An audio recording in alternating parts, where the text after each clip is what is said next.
Dahil sa hindi pagkakaunawaan, nagpasya ang mga kaibigan ng binatang ito na maghiganti sa kanya. Yun nga lang, napasobra naman ito sa puntong nauwi na iyon sa isang malagim na krimen. Magandang araw at welcome mga kakwentuhan.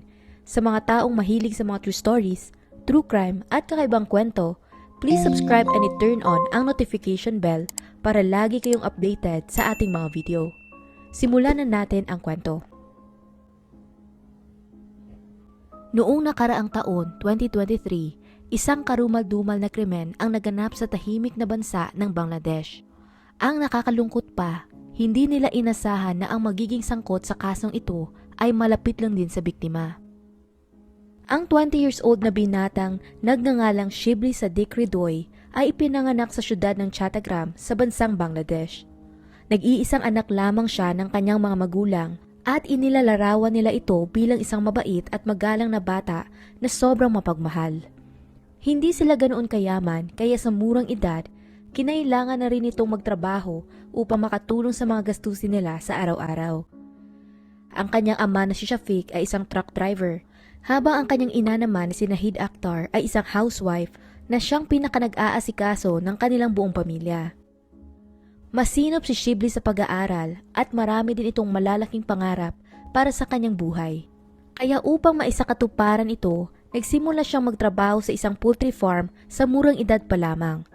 Ang pera na kinikita ng kanyang ama ay halos sakto lang sa pambayad sa kanilang mga pangangailangan, kaya nagpa siya itong magtrabaho upang mapag-aral ang kanyang sarili sa kolehiyo. Bagaman ito ay bata pa kumpara sa ibang empleyado, naging magaling si Shibli sa kanyang trabaho at sobrang hinangaan siya ng may-ari dahil doon. Bilang resulta, sa maikling panahon lamang, mabilis itong na-promote mula sa pagiging regular na empleyado patungo sa pagiging isang manager. Sa kabila ng bago niyang posisyon, nanatili namang mapagkumbaba si Shibli at pinagpatuloy niya rin ang kanyang kasipagan. Sa pagdaan pa ng panahon, dahil sa trabahong ito, nakapag-ipon ng binata ng sapat na pera upang makapag-aral at marami din siya nakilalang mga bagong kaibigan. Ang mga ito ay mas matanda sa kanya ng mga 5 hanggang sa 6 na taon, gayunpaman, nirerespeto nila ng lubos si Shibli at maayos naman silang nagtatrabaho sa ilalim ng kanyang pamumuno. Bilang isang manager, sinisigurado din ni Shibli na tapat na nagtatrabaho ang bawat empleyado dahil importante para sa kanya ang prinsipyong iyon. Yun nga lang minsan, dahil sa kanyang pagiging honest, nagdudulot naman ito ng konting gulo sa pagitan ng kanyang mga kaibigan sa farm. Hindi naman ito malalaking away at kahit papano, nadadala naman niya ito sa pamamagitan ng maayos na pag-uusap.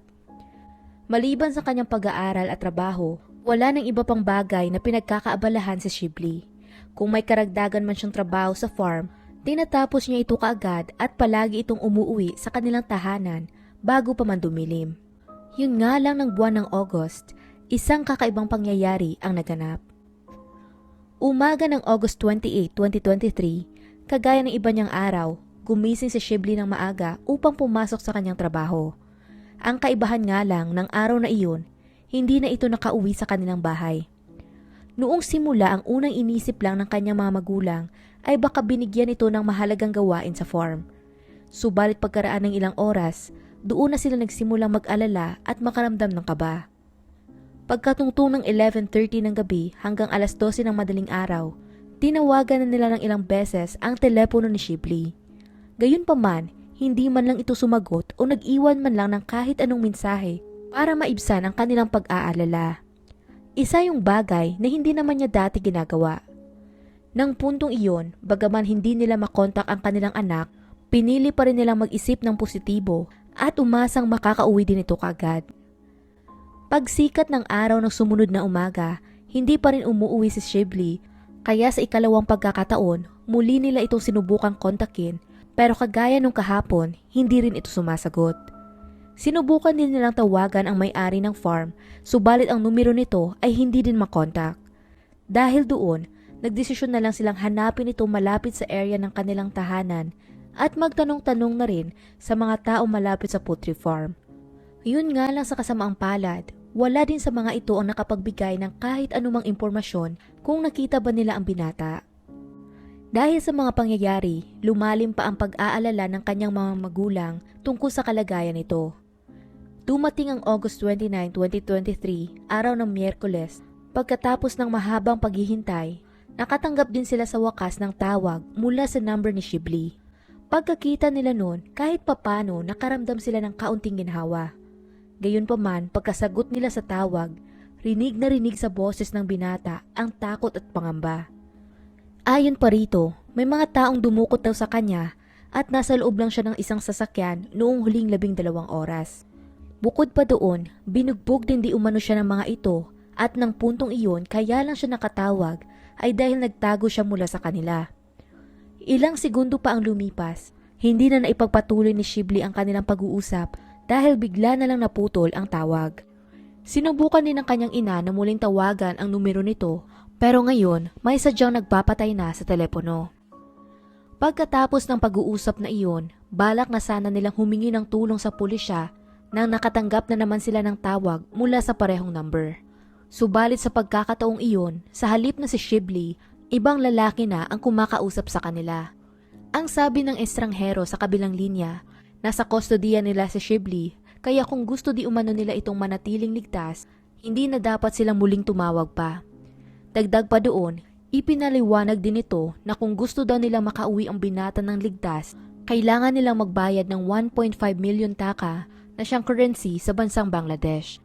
Dagdag pa nila, ibibigay na lang daw ng mga ito ang detalye sa kung kailan at saan nila dadalhin ang pera sa susunod na tawag. Siyempre pagkarinig nila noon, pakiramdam na mag-asawa parang pinagbagsakan sila ng ulap. Kagaya ng binanggit ko kanina, hindi naman kasi mayaman ang kanilang pamilya. Niwala nga silang 1 lakh taka o 46,000 pesos. Ngunit dahil anak nilang pinag-uusapan, ginawa pa rin ng mga magulang ni Shibli ang lahat upang makalikom ng pera sa sumunod na 3 araw. Umiram sila ng pera sa kanilang mga kaibigan at kamag-anak pero mula August 28 hanggang August 31, sobrang nahirapan silang makalikom ng 200,000 taka o 93,500 pesos sa pera natin. Kaya ang posibilidad na makaipon ng 1.5 million na taka ay mukha talagang malabong mangyari. Dumating ang August 31, muling tumawag ang mga kidnappers sa mga magulang ni Shibli upang hingin na ang pera. Pero nagpaliwanag ang mga ito na hindi pa nila nabubuo ang 1.5 million taka na kanilang hinihingi. Pagkarinig nila noon, himala namang pumayag ang mga kidnappers na babaan ang ransom at nagsabi na sa halip na 1.5 million, kung makakapagbigay sila ng 200,000 taka kaagad, papalayain ng di umano nila si Shibli. Sa isang normal na sitwasyon, hindi iyon madalas ginagawa ng mga kidnappers. Ngunit ang lumalabas, parang may alam ang mga ito sa pinansyal na kalagayan ng pamilya ng binata.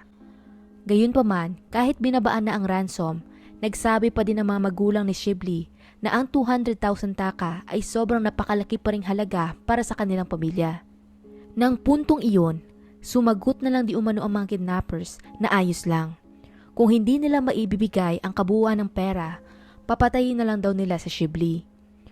Sa pagnanais na mailigtas ang buhay ng kanilang anak, humingi pa sila ng 4 na araw na extension para makalikom ng pera na pinayagan naman ng mga kidnappers. Sa loob ng sumunod na 3 araw, pagkatapos manghiram sa halos lahat ng kakilala nila, nagawa din nila makalikom ng 200,000 taka. Hapon ng September 4, 2023, nagbigay naman ng instruction ang kidnapper na pumunta daw ang ama ni Shibli malapit sa Bandarban District Headquarters, dala ang pera. Kasabay din nun, muli niyang pinaalalahanan ang dalawa na kung magre-report sila sa pulisya ng kahit na ano, papatayin nila kaagad sa Shibli. At dahil gusto lang naman nilang ligtas na makauwi ang kanilang anak, sinunod nila ang lahat ng mga utos ng kidnapper at hindi na gumawa ng kahit ano pang kilos para magalit ang mga ito. Naghintay ang ama ni Shibli sa pinag-usapan nilang lokasyon at pagkaraan lang ng ilang minuto, dumating ang 2 kidnappers nang may mga takip sa kanilang muka. Tanging mga mata lang daw ng mga ito ang kanyang nakikita at wala ring masyadong pag-uusap na naganap. Sa halip, kinuha lamang nila ang pera. Pero bago sila umalis, sinabi ng dalawa na huwag siyang mag-alala dahil mauuna pa daw makakauwi si Shibli sa kanilang bahay kaysa sa kanya. Pagkarinig niya noon, gumaan naman kaagad ang kanyang loob dahil ang buong akala niya maaayos na din ang lahat sa wakas. Dahil dito, pagkaalis ng dalawa, agad rin siya nagmadaling umuwi para makita na si Shibli.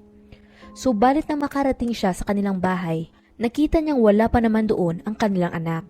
Agad niya ring tinanong ang kanyang asawa kung nakauwi na ba si Shibli, pero kinabahan lang silang pareho dahil pumasok na sa kanilang isipan na baka niloko lang sila ng mga kidnappers. Ang tanging nagawa na lang daw nila noon ay maghintay sa labas ng bahay para sa kanilang anak hanggang sumapit na ang gabi. Nang mga oras na iyon, wala na silang natanggap na mensahe mula sa mga kidnappers o kahit update man lang kung nasaan ang kanilang anak. Pagsikat ng araw ng sumunod na umaga, halos nawala na ng pag-asa ang mag-asawa na napaiyak na lamang sila dahil sa sitwasyon. Nang nalaman ng kanilang mga kamag-anak ang nangyari kay Shibli, nagpayo ang isa sa mga ito na lumapit na sila sa pulisya at pag-file ng report. Noong una, nagdalawang isip pa ang kanyang ama na gawin ito dahil takot rin siya na baka saktan ng mga kidnappers ang kanilang anak. Pero noong umaga ng September 7, tinawagan ni Shafiq ang telepono ni Shibli kahit pa ipinagbawal iyon ng mga kidnapper. Yun nga lang, wala nang sumasagot sa kabilang linya.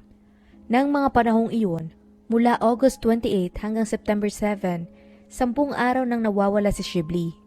Kaya pagsapit ng gabi ng parehong araw, nagpasya na rin sa wakas ang mag-asawa na pumunta sa police station at i-report ang insidente. Pagkarinig naman ng pulisya ng lahat ng ikunento nila sa mga nangyari sa nakalipas na 10 araw, nagalit pa ang pulisya sa mga magulang na binata noong simula. Dahil dapat sana kasi, agad nila itong isinumbong sa mga otoridad upang mas mahandle ang sitwasyon ng mas maayos. Pero nang binanggit din nila ang mga pagbabanta ng kidnappers, naunawaan naman ng mga ito kung bakit ginawa iyon ng mag-asawa. Pagkatapos ng kanilang pag-uusap, agad na bumuo ng isang team ang mga otoridad upang simula ng paghahanap kay Shibli.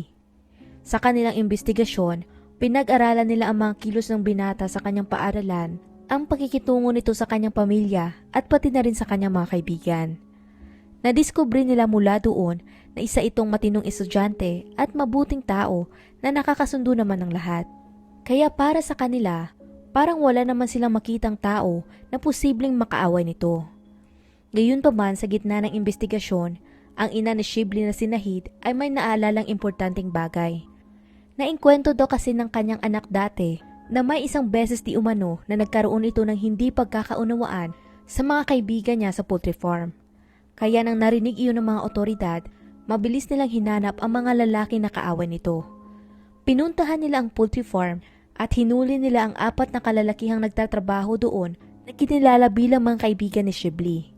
Pagkatapos, dinala nila ang mga ito sa estasyon upang paisa-isang interviewin. Siyempre, nung simula, lahat sila ay nanandigan na sila ay inosente, pero sa huli, nang pressure pa sila ng pulisya, ang 4 sa 6 na mga suspect ay umamin din sa ginawa nilang krimen. Ang mga pangalan ng 4 na ito ay si Omong Ching Marma, Switching Mong Marma, Antuing Mong Marma at si Okyethaway Marma. Subalit ng puntong iyon, hindi pa nila kilala kung sino pa ang dalawang ibang salarin. Dahil sa kanilang konfesyon, inaresto sila kaagad ng pulisya para sa kasong kidnapping. During sa interview, tinanong din nila ang mga ito kung nasaan ang lokasyon ni Shibli, ngunit wala ni isa sa kanila ang gustong magsalita. Gayunpaman, pagkatapos nilang makulong ng ilang araw, magpasya din silang buksan ang kanilang mga bibig at pinangalanan din nila ang 2 pa nilang kasabwat sa krimen.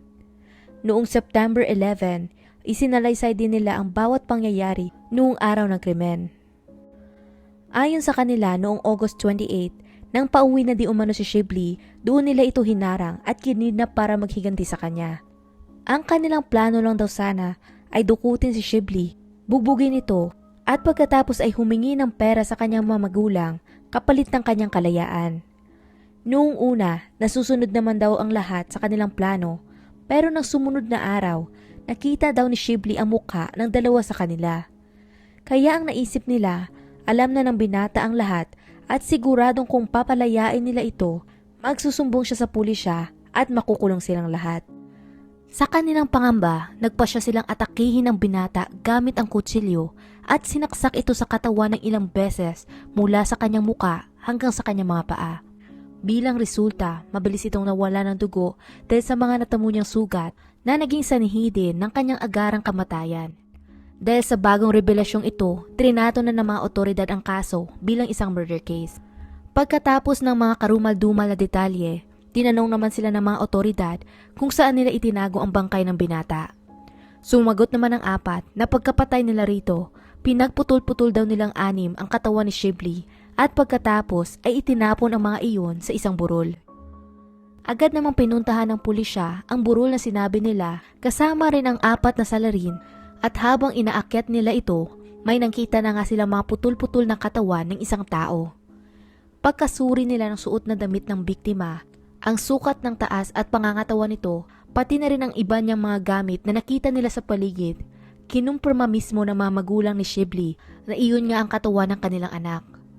Pagkadiskubre nila ng bangkay, mabilis nilang hinuli ang 2 pang natitirang suspects at kinasuhan ng 6 ng murder.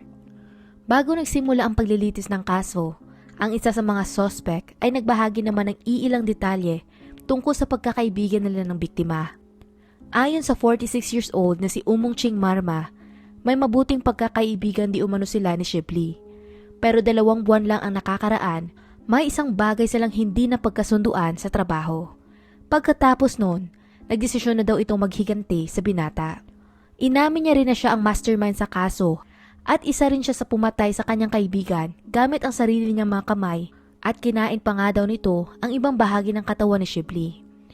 Dahil sa revelasyong iyon, marami ang nagsimula ng protesta sa kanilang buong bansa dahil sa kakilakilabot na pagpatay nila sa sarili nilang kaibigan. Nagalit ang mga tao sa 6 na suspects, lalo na kay Umong Ching na sa katunayan, nang inilipat ng mga otoridad ang mga salarin noong gabi ng September 11, inago ng madla si Umong Ching mula sa pulisya at binugbog ito ng sobra na nagresulta sa kanyang kamatayan. Hindi na rin siya umabot sa korte upang matanggap sana ang parusa sa ginawa niyang krimen. Sa ngayon, wala pang update sa resulta ng paglilitis ng kaso, gayunpaman sa bansa ng Bangladesh, ang kasong murder ay maaaring maparusahan ng kamatayan o di naman kaya ay habang buhay na pagkakakulong. At panigurado, isa doon ang kakaharapin ng mga kaibigan ni Shibley. Si Shibley Sadiq Ridoy ay isang binatang nagnanais lang naman sana na gawin ang tama at magtrabaho ng maayos upang matulungan ang kanyang mga magulang. Pero dahil sa inggit o kung anuman, trinaidor siya ng sarili niyang mga kaibigan at kinitil pa ang kanyang buhay sa karumal-dumal na paraan. Ang isa pang nakakalungkot, solong anak lang siya ng kanyang mga magulang. Kaya halos maiisip mo na lamang kung gaano kasakit para sa kanila ang mawala ng anak ng sobrang maaga.